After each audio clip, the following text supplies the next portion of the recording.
welcome to the LCB podcast. We're the podcast for health professionals and the wider community looking to explore diversities in health, ask smart questions, and have some honest conversations. My name is Archie. I'm an EP based on Sydney's Northern Beaches, and joining me as always is allied health business owner, Andrew. Andrew, how are you today? I'm good.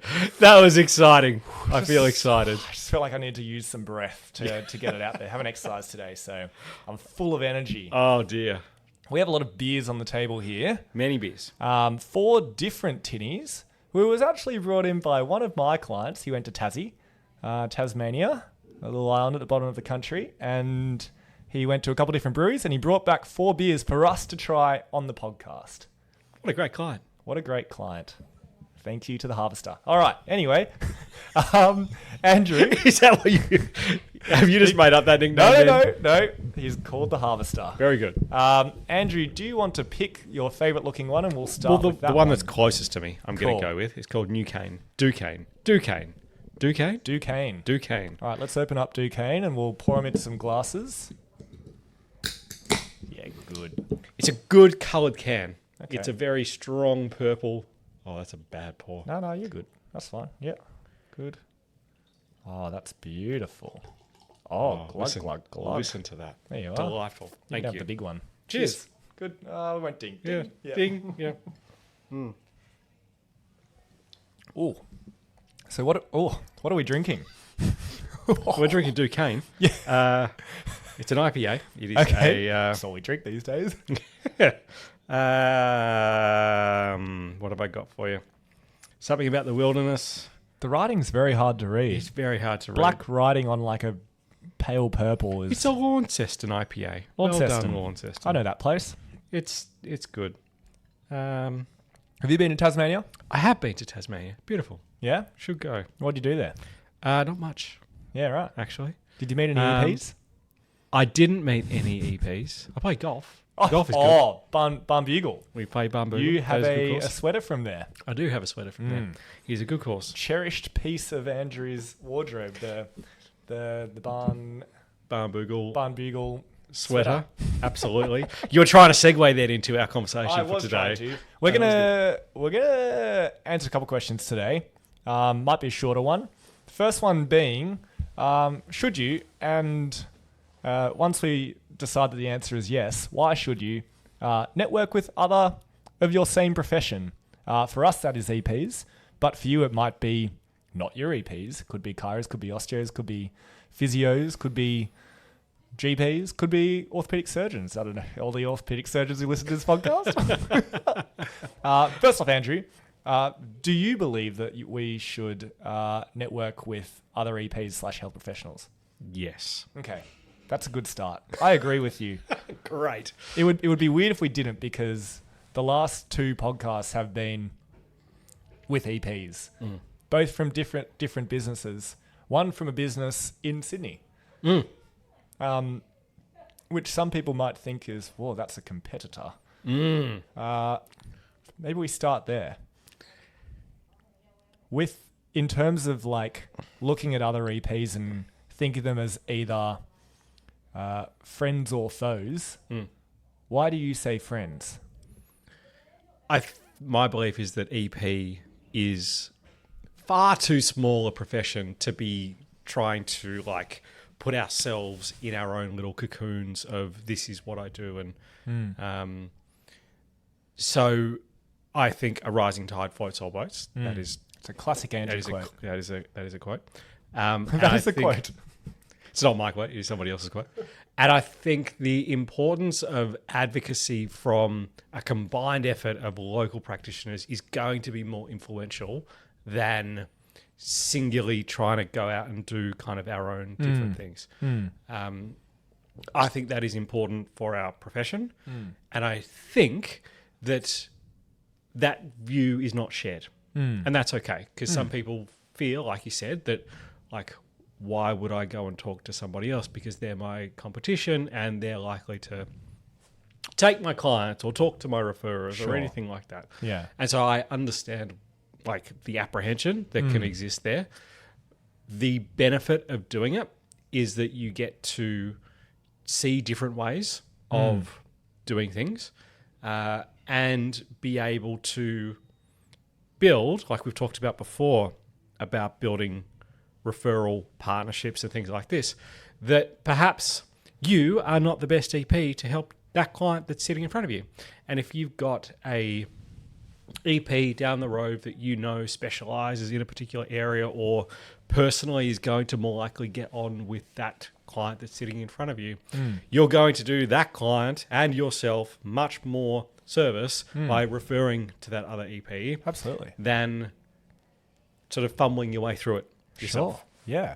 I mean, if there is, like being part of a big team, it's easier to internally refer to another EP. But even on that scale, like if one of our team I know is better with cancer or women's health or running, I'm more likely to send my client to that person for a better client experience. And then for that client and for that other EP, that is going to be a better outcome. And that looks better on exercise physiology and, my profession and our business as a whole, which is then a bonus. And then you've just handed this, other EP, this other person, a little fruit basket. And in return, down the road, maybe they'll remember that fruit basket. And if what you want is really business, then potentially that might lead to them coming back to you going, hey, I know you're really interested in this. I have a client who I'm really struggling with, or I'm not getting good outcomes with, or I don't really want to see. Would you like to see them? It can come back the other way. Now, I don't think that should be the main reason for doing it, but like sending someone somewhere or reaching out to someone in your profession with the expectation that it's going to help you on a day-to-day basis build a bigger caseload. But I think there's bigger fish to fry. 100%. I think that goes from a practitioner level and from like a business owner level as well, irrespective of the size of the team, to be able to build relationships with other business owners in, your geographic area means that there's opportunities for professional development, there's opportunities for networking, there's opportunities to be introduced to other people within the network, again, for whom your services might be a little bit different to their services. Yeah. And that's a great thing. Like to be seen as that person, right? To be seen as I am abundantly mindseted. I don't have scarcity. I'm not afraid that you're going to do this or you're going to do that. It's kind of karma, right? What you put out tends to come back. Yeah. One of my mentors, Shane, givers gain, right? So the more you do without the expectation that you're going to get something in return, it does tend to come back. It's a very easy, quick way to put it. Givers gain. And it kind of benefits everyone. Yeah. So it doesn't matter if that is at a practitioner or it's at a mentor or it's at a owner kind of level. I think there's huge benefit to all in terms of building local relationships, networks, whatever. Absolutely. I think from my point of view, a very simple way to think about it, or a very simple benefit, is mentoring or group mentoring or peer mentoring, where you can actually bounce ideas and cases and difficult challenges off each other. And having someone who doesn't work in your same little space, in your same constraints, can think of things in a very different way to what you do. Because it's very hard to think outside of your own little box, however big your box is. And sometimes even within your own team, you just kind of bounce the same ideas. It's a bit of an echo chamber. So getting out of that and challenging your bias through someone else can be a great way to do it. Even if you don't fully agree with the person's clinical or evidence base that they work off, or their methods or their treatment plans for everyone. Look, if they are working in the industry and they are seeing clients are seeing them for a reason, which means they have got some kind of skill in some way, in some area that you could probably benefit from learning from, or at like the least, the most unlikely situation, and it's still an okay outcome, is, oh, I don't agree with anything this person said, then you can also reason with yourself why you don't like these things and then how you can do it differently to improve it. So at the end of the day, you reach out and you try and network with this other person in your profession and you hate them and you hate the way they practice and you hate everything about them. You've probably learned some things that you don't want to do, which is still beneficial. It is. And maybe they went, oh, that person was nice. You never know. You never know. It's good practice. Yeah. For good practice for the people who you really need to network with and maybe you don't like. Like, what if the GP you try and network with is a dick? Do you just go, oh, I'm just not going to talk to that GP anymore? It's like, whoa, if you've got an in, you've got their number and you're on first name basis with them, you're probably going to want to keep talking to the GP even if you don't like them a whole bunch. Because as a small profession with not a huge amount of referrals, you can't really afford to just leave that, right? So at a, the lowest level, users practice. 100%. Yeah, 100%. Because I think that's a skill, right? I think being able to go out and network and build relationships with any other person is a skill. It's fucking awkward the first time you do it. You get better at it. You get better at communicating your way of helping people.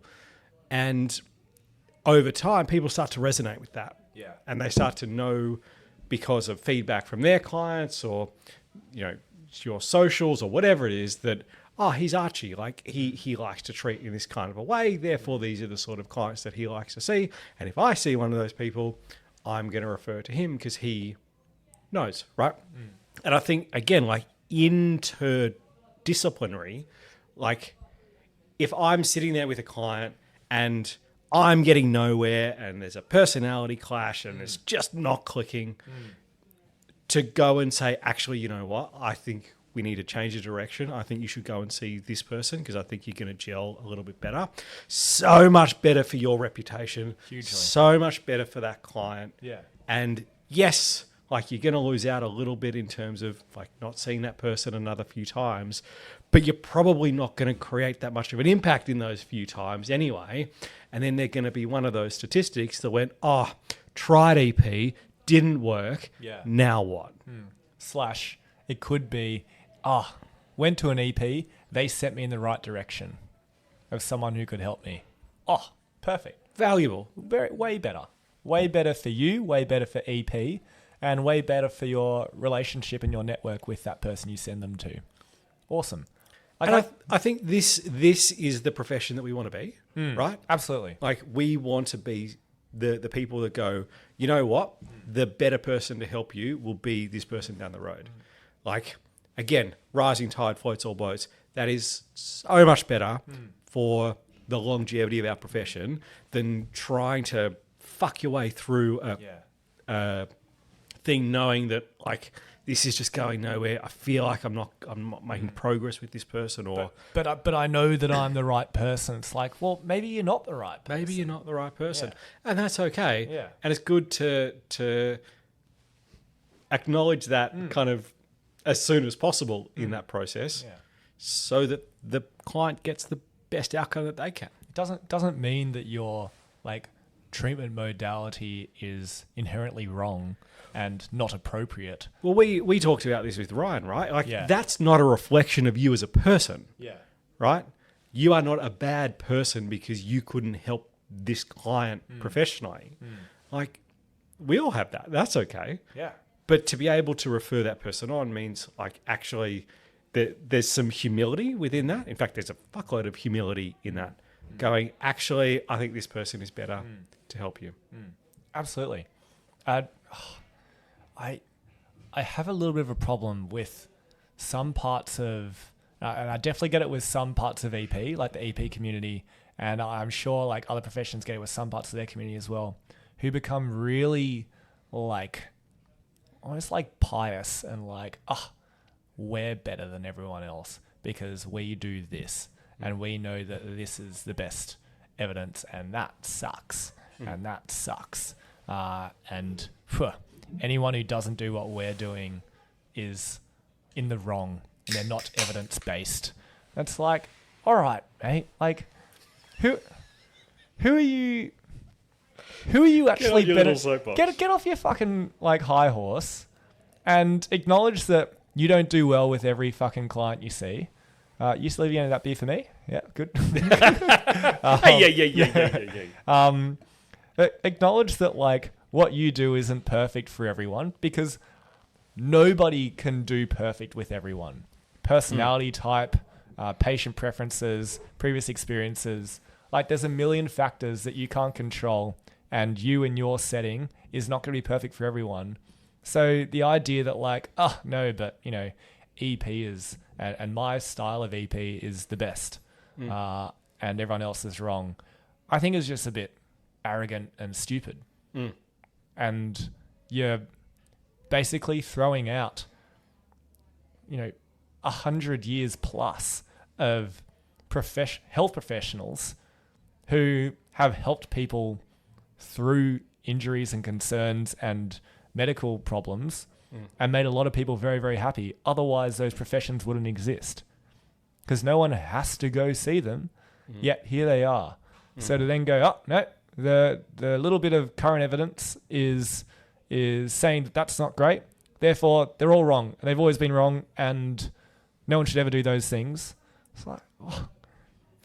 When I came into Wait this till room, you're wrong. Exactly right. When I came into this room, you were chatting with one of our students who just started with us today, and you were talking about some of the beliefs that a client that he had shadowed today was kind of saying, and like when is the appropriate time to be starting to challenge some of the beliefs that this person had about their condition and stuff like that. It was gold. And to come into that righteous, like, well, that previous therapist, what they told you was wrong. They were lying to you. They were lying to you. It's wrong. I'm right. And you should listen to me. Yeah, it's like, well, hold up. Who are you doing this for? Because, that's like going to someone, I go for this sports team, and then going, well, you're wrong. It's like, this is the correct team to be going for, and you're wrong for these reasons, and you should be going for my team for these reasons. You know what they're going to do? They're going to go, fuck off, mate. So no, a patient is never going to tell you to go, oh, fuck off, mate, ideally. No. Hopefully you don't do anything that silly. But that's the equivalent of what you're doing. You're going, here's what I believe, and here's what I think is going on with my body. And you going, well, that's wrong, and that's wrong, and that's wrong, and that's wrong. Here's what you should really be thinking. I'd be going, fuck off, mate. That's not helpful. That's helpful to your ego for a very short period of time. Yeah, for you to know, oh, I'm probably right here.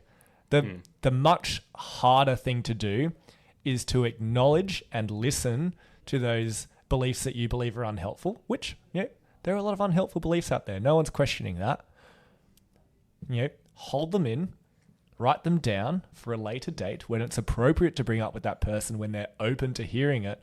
Once you've actually built a bit of trust with them and shown them that what you do helps, then maybe you can open the door, if you have permission, to unpack some of these unhelpful beliefs that may affect them in the long term. But if you go in there guns blazing in the first session going, oh God, here we go. What else did they tell you? Well, that person's an idiot. That person's an idiot. That person's an idiot. And you know what? You're an idiot. You're an idiot for believing them. For believing them. Yeah. Good luck. Yeah. And it's like, it doesn't matter how right you are. You're just not going to do well with them. No. It does not matter how right you are in that situation and how wrong their beliefs are. It makes the client feel like an idiot. Yeah. Right? Why are you putting yourself on a little pedestal there? Like, I went and saw this other profession for however long, and I believed what they told me to believe, and now you're telling me something different. First off, I'm confused. Second is like, well, now I feel like a dick. And that's not conducive to building rapport or creating a good relationship with this person that leads to good clinical outcomes in the long term. Because off the bat, I'm like, well, who the fuck are you? Yeah.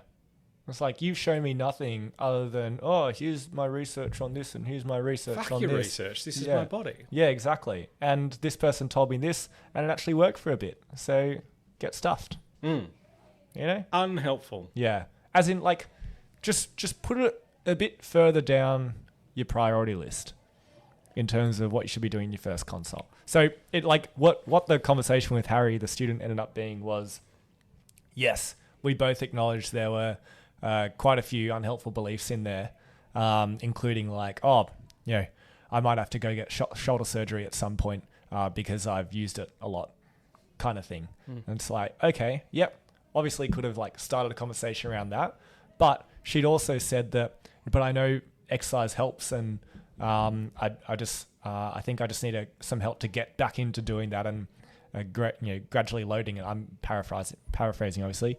I was like, cool. Well, why don't we focus on the part where we actually do the thing that you think's already going to help, and we'll come back to the unhelpful belief around shoulder surgery later. Is what I said in my head. That's a smaller fish to deal with in this consult. If the person came in and said, I'm not moving my shoulder until I get shoulder surgery. Right. Very different situation here where maybe that's a belief that we need to tackle first up, because I'm not going to be able to get into doing anything to help this person. So I've got to start understanding where this belief came from, start to resonate with them around, wow, I can understand how you're feeling that this is the only way forward. It sounds like you had a tough time and blah, blah, blah, and all these things that's led up to this. That makes a lot of sense. Now we can start having that conversation. But like, if it's not an initial barrier to get them to move and you to start doing something with them, or at least like building rapport with them and getting them on board with a potential plan to start doing, well, you probably don't need to ruin your chance of having a good discussion with them or challenge them straight away. Might not be necessary. Yeah. How does one build rapport? What is rapport? Wait, hold on. All right, hold on. Should we quickly mention what... Oh, yes. Yeah. We are Last Rights. We are Last Rights Brewing Co. Tasmania. We got the Future Lager, which is... Oh, look at that. That's a nice picture of a burning skull with looks like VR goggles on. Last Rights. Future Lager. It's kind of fruity. Have you tried it? Oh, yeah, you have tried it. It's... Look, it doesn't taste like new. It doesn't taste like carton. It's... So... It's great. It's not a Great Northern. It's not a Byron Bay lager.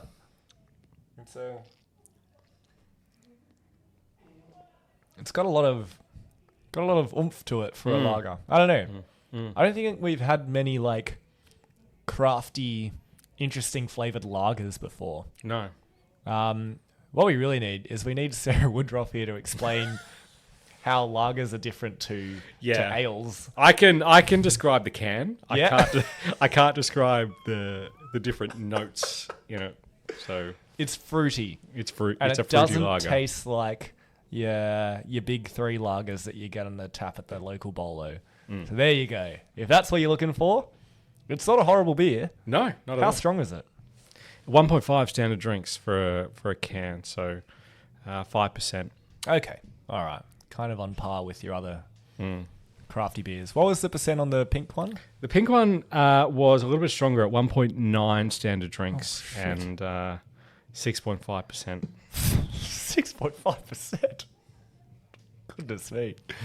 There's been a bit more swearing in this episode so Has far. there? Maybe the pink can or the purple can has got something to do with that. I haven't went off at other EPs, which is not good for building an EP network. That's all right. They'll get used to it. Yeah, They'll it'll be be fine. fine. Yeah. Don't worry about it. So you asked a question. Wait. We jumped a topic quickly. Can we go back? Because we talked about networking with other people in the same profession. Yes. For you to do that, how would you network with other EPs / whatever your profession is? One way would be through the ESSA networking, whatever the fuck it's called. Okay. There is an page. opportunity for .com. There's an opportunity through ESSA to be able to get mentoring. I'm pretty sure it's free or close to free. It has been previously. Yeah, I'm not quite sure. Let's assume it is. Assume it is. Just paid my fees. Plus. So I think that's a great opportunity for us to be able to provide that platform. I mean, within our company, I have a network of EP and physio business owners that we meet. We're kind of, we're in the same geographical area. We kind of catch up once every 2 or 3 months for more of like a few drinks and a, hey, how's business? How's things? What's going on in your world sort of stuff. Kind of looking to progress that to more combined professional development opportunities and cool. provide combined case studies and things like that. That just came from somebody reaching out and say, hey, your business is cool. How about we get together and have a chat? I was like, sure. Why would you ever say no to that? Let's do that. Yeah. Why would you ever say no to that? And it's kind of come from there. So again, like that abundance versus scarcity mindset, right? If people say, like if you were to reach out to 3 to 5 other EPs or business owners in your area, and some of them say no, well, that's okay. Yeah. That's up to them. But you will find, probably more so in EP than other professions, you will find people that say yes. Because they want to grow and they know that collaboration is a key component to that growth. And that can just be like a fairly infrequent, once a couple of months, sit down, have a beer, have a coffee and like chat about clinical topics, about professional development, about how do you treat and how do I treat, or more of like a business owner, like, what are challenges going on in your business? Like, are there things? Actually, great opportunity. We run the Aniro program. Yes. Yes, we do. Osteoporosis program. Wonderful. Check it out from Griffith University. I got onto that program. I was told about that program by Brendan Cummins from Exco. Yeah. I had no idea about that program before he told me about it. And now we love that program. We fucking love that program. And it's going gangbusters. And we love Brendan. And Exco. Yeah. So like that is just a very simple example of like, I didn't know that existed. And now I do. And now we run a whole bunch of classes and we got people coming in and great connections with local professionals that we had no idea existed before this thing. And it led to like an endocrinologist referring to us that we didn't know existed, and she was in the same fucking suburb as us. Yeah. Fantastic. Yeah, incredible. And that just came from one conversation over a beer on a Friday night. Like amazing. Huge opportunities. That's like the peak of like how good it can be from a day-to-day level, right? For me, it's not being a business owner. It's Instagram, it's LinkedIn, it's students, it's just exchanging messages with anyone who I see online. Comment on their stuff, DM them when you see something that you like. Comment, like ask some questions on LinkedIn. Make a podcast with your boss and release it to EPs, and then EPs from Melbourne come up and hang out with you, and other people come and podcast. It's great, right? And now I'm an EP. And so, if anybody in Melbourne reached out to us and said, "Hey, do you know an EP?" Yes, Melbourne? We'd be like, "Fuck yeah, we do." Simply Stronger in Caulfield. Yeah. So for anywhere in Melbourne, if you need an EP, you must go to Caulfield. That is your only choice. Only choice. They are the only EP clinic that exists in Melbourne as far as we are concerned. Absolutely. Yeah. Good. That's there it. you go. It's networks. Yeah. Well, there you go. There you go, Sarah. That's what. Sarah flew up to fucking Sydney from Melbourne to come on a podcast and like come around our clinic for a day. And now, she's the only EP clinic in Melbourne, according to us. Exactly right. Great networking from Sorry, everybody else. Great networking. Oh, send us beers and come on a podcast. Then we'll talk about you. We're not hard to buy. Yeah. 2 to 3 beers. Yeah, and we're good. put a titty in front of me and I'll sing your praises. Wear the t-shirt. Yeah, man. Yeah. I've rebranded. Yeah. I've started wearing colourful leggings to work now. Oh. No, Yeah. Sarah was wrong. Yeah. No, I appreciate Sarah's thoughts on the pants idea. She's wrong, but that's okay. That's fine. Yeah. Oh dear. Anyway, all right. So back where you were, you said, how does one build rapport? Was that the question? What is rapport? Or what is rapport building? Because we hear about it, right? We hear about we should improve our communication skills, Yes. primarily because we want to be able to build rapport Yeah. and get good clinical outcomes Yeah. with people. But like, Yeah. what? And then What are we talking about? Before, one of the main things I even said this. One of the main things you should be doing in your initial is building rapport and trust, communicating well. All of these things, which are all very buzzwords, and uni talks about rapport building all the time. As if it's like a flow chart that you kind of... Yes, exactly. Okay. This is how one's built rapport. Start with your rapport building, and then Allocate 5 minutes. yes, 5 minutes for rapport building. Good. Great. And then Tick. go from good tick. I have rapport. All right, rapport has been built. Oh dear, not super helpful. Not very helpful advice at all. What is rapport building? Do you have a definition? Did you find a Tony Robbins definition? No, I didn't. I Googled it, Yeah. but I then got lost somewhere else. Rapport building.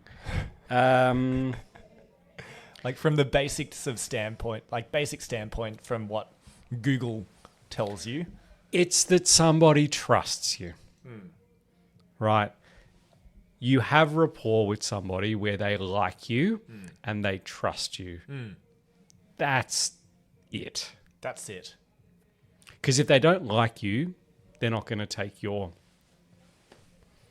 feedback or Yeah. opinions or whatever it is. How many times have you talked to a person who has engaged in a service, any service, not even healthcare, just like a service, and gone, and you ask them, oh, how is it? And it's like, well, I really don't like the person, but I go back anyway because they do a good job. Like, no, the first thing people say with most services that they engage with is like, oh, they're really nice. They're really friendly. I really like them. It's like, yeah, but how are they at cutting your hair? It's like, oh yeah, they do that okay as well. But I really like going there. It's like, it's the first thing people think about when you go, what's this person like? They go, firstly, do they like the person? And then what do they like at their job? But they have to like you first. And I think people overthink this a bit, especially young healthcare professionals. I think they overthink the idea of rapport building into like, right, so that means let me get my tick list out. I have to actively listen. I have to have empathy. I have to use reflective questioning. And I have to mirror their body language. And therefore, if I do those things, I have built rapport and I am cleared for takeoff. I can move on to the I am next point. cleared for takeoff into my education and exercise prescription. Wonderful. Or my medical history. It's like, it's It's not really like that, to be honest. Not so Like, much. imagine if you, were catching up with some friends and that's all you did is you actively listened, you had empathy, and you mirrored their body language. They'd probably look at you and go, like, why the fuck are you doing that? What are you doing? Yeah. Can you stop being weird? I was like, you know what those things look like in a consult when you're meeting someone for the first time? It's a little weird. 100%. Because, like, they should be subconscious, subtle things that you do as part of your general communication with the person. But it shouldn't necessarily be like, right, yep, so now I'm going to... they've said something, so now I'm going to practice saying an empathetic phrase and reflectively... One of the three that I've memorized. Yes, exactly. It's like, That must be really frustrating for you. Yes, good tick. Deep. Anyway, can I ask you this question? I was like, oh, hold up. Why don't you be a fucking human? Yeah. So I prefer to think of it like, look, you're not actually trying to, but I like to think of it more about like, if I was to make friends with this person, you know, how do you make friends with someone? Well, you like actually just show genuine interest in everything they talk about, and you have a laugh with a person, and you talk to them about things, and they bring up their grandkids, like, oh, tell me about your grandkids. How many do you have? Blah, blah, blah, blah. Or someone talks about work, and it's like, how's work? You know, how's your day? It's like, shit. It's like, yeah. And it's okay for you to go, yeah, pretty shit day. Like this, one of the things I've used with all my initials the last 2 weeks, is, you know, I ask them, you know, how's the day going? And they go, oh, yeah, back at work. It's like, fuck, me too. Yeah. And it's like, does your brain work? And they go, no. It's like, yeah, me neither. I'm getting there. And you be a bit more of a human. It's like, oh, yeah, they're just like me.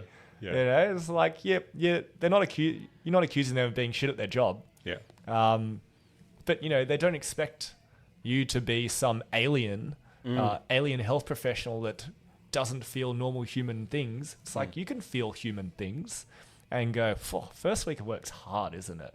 It's like your brain's trying to keep up and yada, yada, yada. It's very difficult. It sounds like, and this is based on my Google search that I did in the 5 minutes of preparation before today's session, you're talking about just being authentic. Yes. Like, you're not trying to put on a facade of, I need to be a different person when I'm in a consult room because, like, I'm adopting the persona of a allied health professional. You build rapport with people by being authentic. Yeah. Because also, like, people can smell it. Like, if you're trying to be something that you're not, people can kind of go, oh, something's not kind of meshing here. Yeah. He seems interested, but he's asking these weird questions, and I don't. Yeah, something is not right. Or the words sound right, but it's not matching up with their facial expression, their body expression / what I would have expected this human to be like based on what they look like to me. It's like, don't try and not be yourself. It's like, it's okay to be yourself. It's probably better for you to be yourself. Way better. You will, well, in this context specifically, you will generally build rapport faster with somebody if you are just your authentic version of yourself rather than trying to be someone that you're not, because it's easier to do. Absolutely. Think of it like the brain is a supercomputer that is trying to create an idea or create a picture as fast as possible. Okay? And to do that, your brain has to make predictions about someone based on what the person looks like and sounds like and their body language. Okay? That's why the first impressions always count is a thing, because as soon as you make eyes on someone for the first time, your brain tries to fill in the gap. It tries to fill in the gaps about everything they can work out from this human to make sure that they are safe from like a caveman point of view. It's like, okay, is this thing in front of me safe? Is it a friend or is it a foe? Okay, and okay, cool. Yep, they're dressed in a nice shirt and they're smiling and they're happy and they're shaking my hand. Okay, sounds like they're a friend. Good, very nice. Okay, they're bringing me in to this room and they're asking me normal questions that this person would ask me, and the way they talk kind of matches up with the way they look. So, you know, this young male Australian bloke isn't talking with a pompous, weird professional accent. It's like, what? That doesn't match up. Yeah. Anytime there's like prediction error or something doesn't line up with the way your brain perceives it, it's gonna like take them back a bit and go, oh wait, what was that? And it'll take them out of the experience of going, yes, everything is as it should be. You want everything to be as it should be when you're building rapport. It's like, don't throw things out of nowhere that the person is going to go, why are you asking me weird questions straight away? Like, that doesn't make sense. Like, just be a nice human, like they would expect. Right. And then naturally their body and their brain will calm down. They'll like lower their barriers because they're in a healthcare setting. They'll be less anxious, and you'll probably have a much better initial and a much better conversation with them because you've just been the person that you look like in front of them. Right? Like the way that you and I would run an initial and build rapport is probably different because we're different humans. And that's good. That's fine. If we went off the exact same script with someone would sound weird. Exactly right. Yeah. Again, like you can kind of pick it, and you can tell when scripts are kind of being implemented, like because it doesn't sync up. The words that are coming out of your mouth doesn't match with your body language. Doesn't match with like where the conversation is going. Throwing some Vin Zhang stuff out there. What an oracle when it comes to communication. The oracle. Vin Zhang, the oracle. Happily have him on the podcast if he's floating around. Want to come on, mate? I'll do a video podcast on it. Vin Zhang, for anyone who doesn't know, he was a magician. I think he was on like X Factor or Australia's Got Talent or something along those lines. But then what he's done is he has then done TED Talks and a communication course and that kind of stuff. And it's all around like the idea that your body language, what you say, and then what you sound like should all sync up to make people agree and like come in, follow what you're doing. Like if you talk without any emotion, but you say, I'm really excited, this is really, really good, I'm having a really good time, people go, that person's fucking weird. Because why are they not sounding excited? They're just saying that they're excited. Just saying the words. Yeah. Or if their body language is not matching what they're saying, it's like, yes, woohoo, we scored. And they're there just hunched over a computer typing in their notes. Or like, oh no, that sucks for you, I'm sorry. That must be really sad. I'm empathizing with you. But you're leaning back in the chair and your arms crossed, and or you're a robot, and you don't have the tone of voice, and it's not at the right tempo that you're saying it, which is much harder to do if you're trying to act it. If you just do it naturally and you actually care, it should sync up. Those things should sync up. Sight, sound, sync with the well things. Done. There you Excellent. go. Found him. Yeah. Vin Zhang on YouTube. Vin He's Zhang. got a lot of very good YouTube videos. VINH. Where again, like coming back to the conversation with the student that was going on kind of as I walked into the room, one of the things that you said was that clients will not remember or incorrectly recall a lot of the information that they hear during an assessment. This is pretty well known, documented now. And so how you make people feel during that initial interaction with somebody is so important in terms of whether or not they're going to come back, whether or not they take your advice seriously or with the seriousness that you want people to have it. That first impression is so important. That's kind of rapport. Absolutely. Right? I think being authentic in those situations, like, it's just the way to do it. Yeah. Yeah. Because at least, even if you didn't get along with that person on a personal level, at least they're not going to say, like, I don't trust him. Yeah, or exactly. there was something a bit off about that. It makes a lot more sense, especially when people don't walk in to see, at least an EP and in some other circumstances, other healthcare professionals.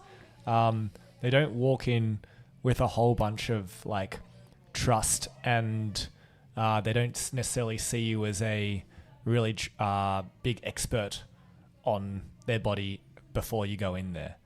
Very different when you're a orthopedic specialist and you go to their very nice office on level 15 of, the Royal blah, blah, blah hospital, whatever, and their receptionist is there, and they go, oh, Dr. Blah, blah, we'll see you soon. And you walk in, they've got their nice white jacket on. Humongous desk between you and them Yeah, with all exactly. the papers. Yes, all the on papers, it. and then their awards and their degrees on the back there, and their photo with, John Howard. John Hills. John Hills. John Yeah. With famous rugby players. And they're going, oh, yes, how can I help you? And, oh, I've got your scans and blah, blah, you're going to need surgery, yada, yada, yada. They don't need to be as likable because you already walk in there with such a high level of respect and trust that this person must be good at what they do, so you should listen to them. Not really the case in most allied health settings, especially when in a lot of allied health settings now, the clinics are becoming almost more casual and less clinical because they want to feel like a safer, calmer place. Well, then that leads to, less of that healthcare clinical expert kind of vibe initially. Some practitioners say you're barefoot. Mick Risk, the physio we had on, the iMove physiotherapy clinics, they go barefoot in there because they want it to just be a casual, safe place where people feel like they're at home kind of thing. And then they don't have to ask people to take their shoes off and stuff to do things. But you're not going to go in there initially and go, oh, wow, this person must be the world's leading physiotherapist in there because you expect that person to wear shoes. So then you can't just go, oh, blah, blah, blah, blah, blah, blah, blah, blah. You have to build rapport and make friends with that person for them to trust you. So, and conversely, right, because following that Mick Risk scenario there, if the ideal client that they're trying to attract, which is a 25 to 35 runner, right, goes to another clinic and they're in button-up shirt, they're in dress shoes, they're in proper pants. You walk in, white walls, you walk into the consult room and there is a bed and nothing else. That client is going to go, what do you know about running? Yeah. It's how can you help me? When are you going to watch me run? Yeah. Right? So understanding what the clients need, being clear on what that means. Again, it just provides clarity. Yeah. More easily because, again, that 25 to 35-year-old runner, being able to go in for the first time and chat with a physio about running, rapport. Absolutely. Right? Yeah. Oh, what event are you training for? Oh, I've done that one too. Yeah. Have you tried this one? Yeah. Or what's your time for this? Or talk to me about, heel striking versus forefoot striking versus this. And what shoes do you wear? What shoes do you wear? Asics Nimbus. Oh, I love those. I just got those as well. Right? Rapport. Yeah, straight away. And that there is a lot more or a lot less personality involved in that and a lot less have to ask the right questions and all this shit. It's I'm just talking about stuff that I'm interested in with somebody who is interested in the same thing. Yeah. So that is the better communication and rapport building skill there, is being able to relate to a person on a human level before you relate to their, or start talking about their medical concern, whatever. So yes, you do need a level of skill, and the good communication skill then is how much do I know about different things and how well can I read humans to know how to find something of interest to them quickly so that I can have a joke with them, have an interesting conversation with them, ask their opinion about something quickly. So then you have that conversation. It's all right, okay, cool. All right, well, look. We can pick this conversation up later. Hey, I should probably ask you. How can I help? Why are you here? Yeah. Other than just talking about shoes, how can I help? Why are you here? And that person is far more likely to remember the information that you've talked about and take on the advice that you've given. Yeah.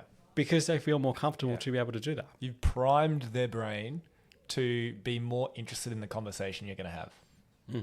And then it's up to you not to blah, blah, blah, blah, blah, for the whole 45 minutes or whatever. It's like, okay, then pick the information you would like to give this human carefully. And then anything that you need them to know that you don't tell them or you don't get across to them quickly, write it down for them. Send it to them. Check in with them the next day. Ask them if they have any questions. Have a follow-up plan so that you can talk about stuff soon. You know, like cement that relationship early. Soon is good. Soon is good. And look, soon for different people can be different amounts of time. For some people, soon might be later that week. Like if you see them I saw someone for the first time today and I'm seeing them on Wednesday because I want to get them going soon. Not that I'm going to need to see them 2-3 times a week ongoing, but like to get the ball rolling, I really need to see this person soon so we can cement the stuff that we started talking about and, you know, started making a plan on. And then we can go, okay, all right, yeah. What are we going to do from here? For another person, it was like soon is 2 weeks away. It's different for everybody. Different for everybody. But like, don't leave it so long and just go, oh, I got everything I needed to get across in that session. See you in 3 months' time. And go, they'll remember all the educational points. It's like, no, they won't. No, they won't. No, they won't. They've forgotten half of them. Unless you have like beautiful videos that you've already pre-recorded and they plan on watching them and you know they're going to watch them. And they're already like, yeah. You just give me the program and I'm already going to gym. I just need to start doing some different stuff. Then, okay, all right. I don't need to see you particularly soon. You're already on board and everything was just like a reinforcing what you already know. Cool. Great. All right. Let's see you. When do you want to come back? If you need to come back, but soon. The bit that I focused on, which was right at the start of your rant there, was the following up though. Like, and again, like I know that you were talking about this with our student before, but that initial that you did today, your message to the student was, I'm going to follow up with them tomorrow. Yeah.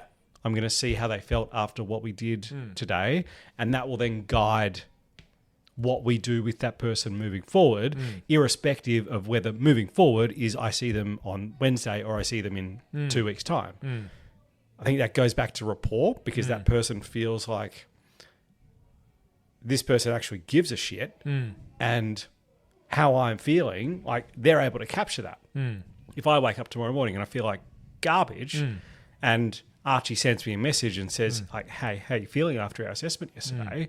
And I can respond to him and go, actually, like it's flared up. It feels a bit shit. Not sure what to do. Like, do you mind if I give you a call and we chat about it? That person is, again, like probably in more rapport with you because you give a shit and you're following up and you can then guide some of those beliefs that person is thinking about, like, oh, geez, this EP thing, like, oh, it stirred it up. Like, should I do it again? Should I not do it again? Like, maybe I need to go somewhere else. Yeah. Like, to be able to capture that, irrespective of when your next appointment is such a powerful tool to allow that person to feel like cared for. Yeah. And then also, and I know we've talked about this with Joe a couple podcasts ago about like how do you communicate with clients. I am a text messenger by trade, not by trade.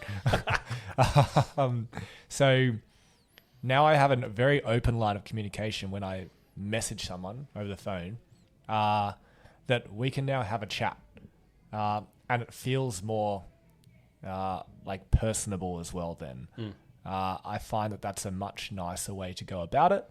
People are often more comfortable messaging than they are emailing. Like I don't really email things. Email it's such an impersonal. Yeah. And unless people ask you to, email me, I see that at work and I respond really quickly like, over it. I'm going to attach a PDF and it's got X, Y, and Z. And great. Yeah. But like if someone is okay with me messaging them, I was like, a person today was like, hey, I want to message you tomorrow morning before you go to do the gym stuff we talked about. Yeah, is text message okay? Yeah, that's great. Yeah, I see it straight away. It's like, perfect, cool, awesome. Now I got permission. They'll get a text from me. They'll see it. I've already told them what I'm going to say in that text message. It's like, it's just going to be me checking in, asking you if everything feels fine, if it was manageable, if it's not manageable. And then based off that, we can decide on what plan out of the 2 plans we created going forward. It's like, cool, great. So they already know what's going to happen.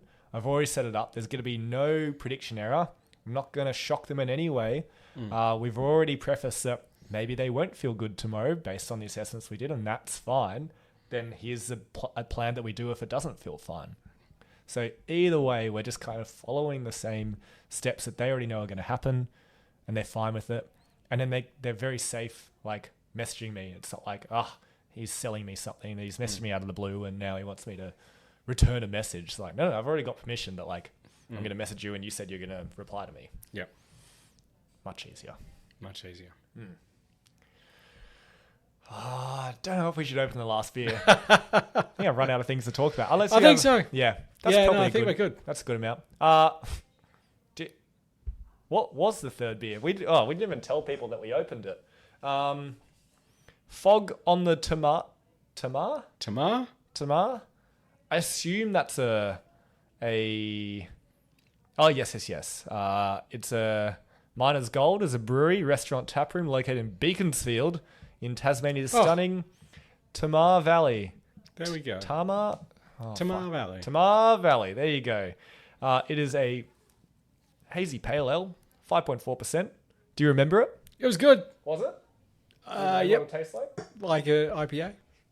It's a hazy pale ale. Well, then it was terrible. It tasted nothing like an IPA. Great, because it wasn't. Didn't taste anything like a hazy pale ale. 4 stars. Out of how many? Yep. 4? 4 stars out of 4. 4 out of 4. Well very, done. very good. Great. Cool. That'll do. Well, we'll see you in a while. Don't know when. Sometime soon. All right. See you later. Goodbye.